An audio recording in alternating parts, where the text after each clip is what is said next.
ഒരു പുതിയ ഫീച്ചറുമായി എത്തിയിരിക്കുകയാണ് ആപ്പിൾ. ഇനി ഫേസ് ടൈം വീഡിയോ കോൾ വരുമ്പോൾ നഗ്നത പ്രദർശിപ്പിച്ചാൽ കോൾ ഓട്ടോമാറ്റിക്കായി കട്ടാകും. iOS 26 OS അപ്ഡേറ്റിലാണ് പുതിയ ഫീച്ചർ ആപ്പിൾ ഉൾപ്പെടുത്തിയിരിക്കുക. കുട്ടികളുടെ അക്കൗണ്ടുകൾക്ക് വേണ്ടിയുള്ള ഫാമിലി ടൂളുകളുടെ ഭാഗമായാണ് ഈ പുതിയ ഫീച്ചർ ഒരുക്കിയിരിക്കുന്നത്.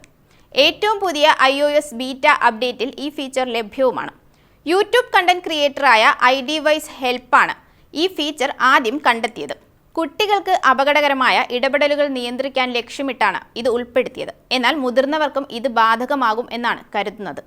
ഫേസ് ടൈം കോളുകൾക്കിടെ നഗ്നതാ പ്രദർശനം തിരിച്ചറിഞ്ഞാൽ കോൾ നിർത്തലാക്കപ്പെടുകയും സെൻസിറ്റീവായ എന്തോ പ്രദർശിപ്പിച്ചതിനാലാണ് ഓഡിയോ വീഡിയോ നിശ്ചലമായതെന്നും പ്രയാസമുണ്ടെങ്കിൽ കോൾ കട്ട് ചെയ്യാമെന്നുമുള്ള അറിയിപ്പ് സ്ക്രീനിൽ കാണിക്കുകയും ചെയ്യും.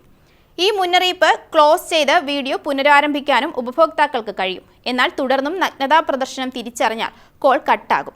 ഈ ഫീച്ചർ ഓൺ ചെയ്യാനും ഓഫ് ചെയ്യാനും ഡിവൈസിൽ സംവിധാനം ഉണ്ടാകും. ബീറ്റ ഫീച്ചർ ആയതിനാൽ ആപ്പിൾ ഇത് എപ്പോൾ ഉപകരണങ്ങളിൽ അവതരിപ്പിക്കും എന്നത് വ്യക്തമല്ല.